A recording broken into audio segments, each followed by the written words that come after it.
अस्सलाम वालेकुम एवरीवन। अच्छा जी, हमारे पास क्वेश्चन नंबर 3 है। इसको देखते हैं। कहता है write two proper subset of each of the following sets. तो पहले तो समझ लें, सबसेट हमने पढ़ा था। एक ऐसा सेट हमने बनाना है जिसमें एक सेट के सारे उस सेट के हमारे पास सारे एलिमेंट्स दूसरे सेट में मौजूद हों, तो वो कहलाता है सबसेट। फिर हमने बेटा ये डेफिनेशन मैंने आपको कराई हैं, वहाँ से एग्जांपल से ही आपको क्लियर समझाया था। फिर होती हैं सबसेट की दो टाइप्स, एक होता है प्रॉपर सबसेट, एक होता है इम्प्रॉपर। प्रॉपर वो होता है जैसे ये एलिमेंट है, अब ये एक सेट है, ये 3 एलिमेंट पर मुश्तमिल है, ए बी सी पर। तो अगर मैं कोई एक और सेट बना लूँ जो सिर्फ ए पर मुश्तमिल हो, तो अब देखें उस सेट के सारे एलिमेंट तो इसमें मौजूद हैं, ए इसमें मौजूद है ना। अच्छा जी, फिर मैं एक और सेट बनाऊँ बी, तो बी तो सारा मौजूद है इसमें, तो वो प्रॉपर सबसेट बन जाता है इसका। इसी तरह एक और बनाऊँ सी, तो वो भी सारे का सारा एक एलिमेंट वाला मैं सेट बना रहा हूँ, सी वाला सिर्फ, तो उसके भी सारे एलिमेंट इसमें मौजूद हैं। इसी तरह एक और बनाता हूँ, एक सेट जो सिर्फ 2 एलिमेंट पर मुश्तमिल हो, ए और बी पर, तो उसके भी सारे एलिमेंट इसमें तो मौजूद हैं, तो वो भी इसका क्या कहलाएगा, प्रॉपर सबसेट। एक होता है इम्प्रॉपर सबसेट, वो होता है कॉपी पेस्टेड। यही वाला सेट इसको कॉपी करके दूसरा सेट बना दूँ ए बी सी, तो अब ये बात तो ठीक है कि उसके सारे एलिमेंट इसमें मौजूद हैं, तो वो जो सेट बनता है ना, वो इम्प्रॉपर होता है। इसने तो कोई इतनी लंबी चौड़ी बात ही नहीं की, एक सेट के बहुत ज़्यादा प्रॉपर सबसेट बन सकते हैं। ये देखें, इसके बहुत सारे बन सकते हैं, आपकी मर्ज़ी है जौन से वाले भी बनाना चाहें।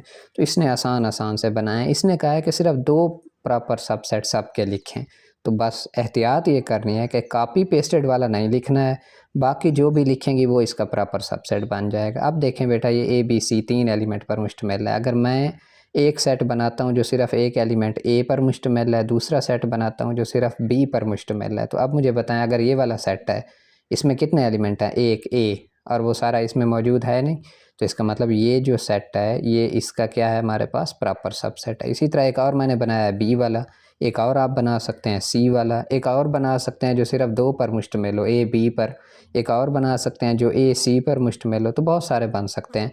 लेकिन उसने सिर्फ 2 का कहा है ना, तो हमने ए और बी अलग अलग कर दिए, तो वो बेटा इसके कौन से हैं, 2 प्रॉपर सबसेट हैं हमारे पास। उसके बाद देखें 0 1, सेम वही वाली बात है, एक एलिमेंट है 0, उसको अलग कर दें, हमारे पास एक एलिमेंट 1 है, उसको अलग कर दें, तो ये अलग अलग सेट बन गए, तो ये उसके क्या हैं, प्रॉपर सबसेट हैं। तो दूसरी बात एक याद रखिएगा, जब भी बेटा हम सेट लिखते हैं, ये अक्सर बच्चे मिस्टेक करते हैं, फिर नंबर के लिए भी आप कंप्रोमाइज़ हो जाते हैं कि हमने लेने हैं लाजमी। जब भी बेटा सेट लिखेंगे तो उसमें करली ब्रैकेट्स का होना लाजमी है। अगर किसी ने 0 लिखा हुआ है, ये ब्रैकेट्स नहीं है करली, तो बिल्कुल आपका गलत है। 1 लिखेंगे, ये करली ब्रैकेट्स नहीं है, तो गलत है। सेट होता हमेशा करली ब्रैकेट्स के अंदर है, ठीक है। उसके बाद नेचुरल नंबर का सेट है, तो अब देखें इसके तो कितने प्रॉपर सबसेट बन सकते हैं। नेचुरल नंबर 1 से लेकर जितने तक चले जाएँ, 1 2 3 अप टू सो ऑन, तो कोई से 2 बनाने थे तो 1 और 2 बना दिया। सेट ऑफ इंटीजर चले जाएँ जी, 0 plus minus 1 plus minus 2 plus minus 3, कोई से 2 बना दें जी, कितने बनते हैं इसके, तो ये इसके बन गए। क्यू कौन सा बेटा होता है, रैशनल नंबर का सेट, तो उसमें भी कितने बन सकते हैं, 1 और 2 बना दिए, बस आसान से हैं। रैशनल नंबर कितना ज़्यादा, रियल नंबर जितने आपकी लाइफ में नंबर्स हैं सारे रियल नंबर हैं, तो वो उनमें से भी उसने 1 और 2 सेलेक्ट कर लिया। तो ये बहुत ही आसान है, कोई मुश्किल नहीं है। इसमें कंडीशन गिवन है, ये भी आसान है। पहले कंडीशन पढ़ लें। कहता है एलिमेंट होना चाहिए, ये हमने अब पढ़ना सारा सीखा हुआ था, x such that x belongs to Q. Q कौन सा होता है बेटा, रैशनल नंबर का। अब हमने डेफिनेशन पढ़ी थी पहले दिन ही, वही वाला सेट। तो रैशनल नंबर होना चाहिए, लेकिन x less than or equal to 2। Rational number हो लेकिन वो लेस देन हो या इक्वल टू 2 हो, तो अब खुद ही सोच लें, less than or equal to 2, तो 1 और 2 अगर मैं ले लूँ तो वो 2 इसके प्रॉपर सबसेट नहीं बन जाएंगे, 1 और 2, बस ज़्यादा दूर जाने की ज़रूरत ही नहीं है। और ये कंडीशन क्या है, एक्स ग्रेटर दैन 0, 0 से ग्रेटर हो और 2 के इक्वल हो या 2 तक हो हमारे पास, तो हमने 1 और 2 वही ले लिए, ये इसके 2 प्रॉपर सबसेट बन गए, बस इतनी सी बात है। उसके बाद बेटा कह रहा है, ये वाला वेरी इंपॉर्टेंट शॉर्ट क्वेश्चन है, is there any set which has no proper subset, if so name that set. अब मुझे बताएं, एक सेट तो एम्प्टी सेट, तो उसका सबसेट कैसे लिखेंगे, वही एम्प्टी सेट लिखेंगे ना। तो अभी मैंने आपको समझाया है, जो कॉपी पेस्टेड लिखते हैं वो कौन सा होता है, वो तो इम्प्रॉपर होता है हमारे पास। इसका मतलब हाँ जी, एक सेट ऐसा है जिसका कोई प्रॉपर सबसेट नहीं होता, वो कौन सा होता है, एम्प्टी सेट। अब इसको 2 तरीके से लिखते हैं, ये भी एम्प्टी सेट है ये भी एम्प्टी सेट है। इसको लिखने के तरीके हैं हमारे पास। अब मुझे बताएं इसका जब मैं सब सेट बनाऊंगा तो यही सिर्फ बना सकता हूँ ना, तो वो उसका कॉपी पेस्टेड हो जाएगा, वो तो इम्प्रॉपर हो जाएगा। इसका मतलब एक सेट एम्प्टी सेट ऐसा है जिसका कोई हमारे पास प्रॉपर सबसेट नहीं होता। उसके बाद बेटा क्वेश्चन नंबर 5 है, what is difference between A B and A B. याद रखिएगा जब भी हम करली ब्रैकेट्स के अंदर कोई लिखते हैं हमारे पास तो वो एक कंप्लीट सेट होता है। अब इसमें देखें ये एक सेट है जिसमें कितने एलिमेंट्स हैं, 2, ए और बी, ये 2 एलिमेंट्स पर मुश्तमिल है। ये बाहर वाली करली ब्रैकेट्स है, अंदर एक और करली ब्रैकेट है, तो करली ब्रैकेट हमने ये वाली देखनी है। इसके अंदर जो मौजूद है वो पूरा एक सेट है हमारे पास। तो ये वाला जो सेट है याद रखना है ये एक एलिमेंट पर मुश्तमिल है। इसके अंदर क्या है, हमने ये पूरा सेट है ना, एक ही एलिमेंट है। ये जो है ये एक करली ब्रैकेट है, ये पूरे सेट को रिप्रेजेंट करती है। अब इसके अंदर जो एलिमेंट होंगे, ये वाली करली ब्रैकेट पूरे सेट को रिप्रेजेंट करती है। इसके अंदर एक एलिमेंट हमारे पास मौजूद है, इसके अंदर कितने हैं, 2।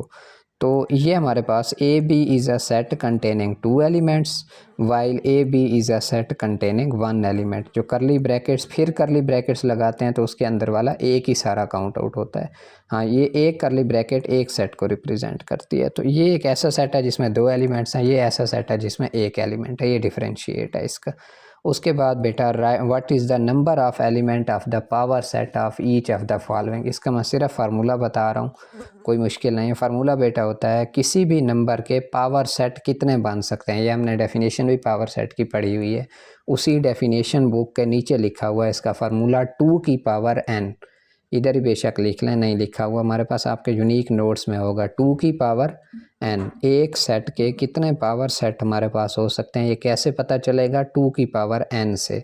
अब n से क्या मुराद है, n से मुराद है उस हमारे पास सेट में कितने नंबर ऑफ़ एलिमेंट्स हैं, कितने नंबर ऑफ़ एलिमेंट्स, वो 2 की पावर बन जाएगा। तो वो उसके पावर सेट बताएगा हमारे पास कितने बन सकते हैं। इसमें कितने एलिमेंट हैं, कोई एलिमेंट नहीं है। मैंने बताया 2 की पावर n, कोई एलिमेंट नहीं है तो मतलब 0 एलिमेंट है ना। 2 की पावर 0, ये आप कैलकुलेटर में करेंगी तो 2 की पावर 0 का आंसर कितना आएगा, 1। इसमें कितने एलिमेंट हैं, 2, तो 2 की पावर कितनी आ जाएगी, 2। 2 की पावर 2 किस चीज़ के इक्वल होता है, 4 के। इसमें कितने एलिमेंट हैं, 1 2 3 4 5 6 7, 7 एलिमेंट है, 2 की पावर 7, ये आंसर आएगा। कैलकुलेटर में करेंगे। ये भी होमवर्क है, ये भी होमवर्क है हमारे पास, कोई मुश्किल नहीं है। 5 वाला हमारे पास करा देता हूँ। इसमें अगेन अभी आपको बताया है करली ब्रैकेट्स के अंदर, ब्रैकेट के अंदर जो होगा वो एक एलिमेंट काउंट होता है। ये एक एलिमेंट है, ये दूसरा एलिमेंट है हमारे पास। तो ये कितने एलिमेंट पर मुश्तमिल है, 2 एलिमेंट पर। तो पावर सेट कैसे मालूम करते हैं, 2 की power n is equal to 2 की पावर कितने एलिमेंट हैं, 2। तो 2 की पावर 2 का आंसर कितना आएगा, 4।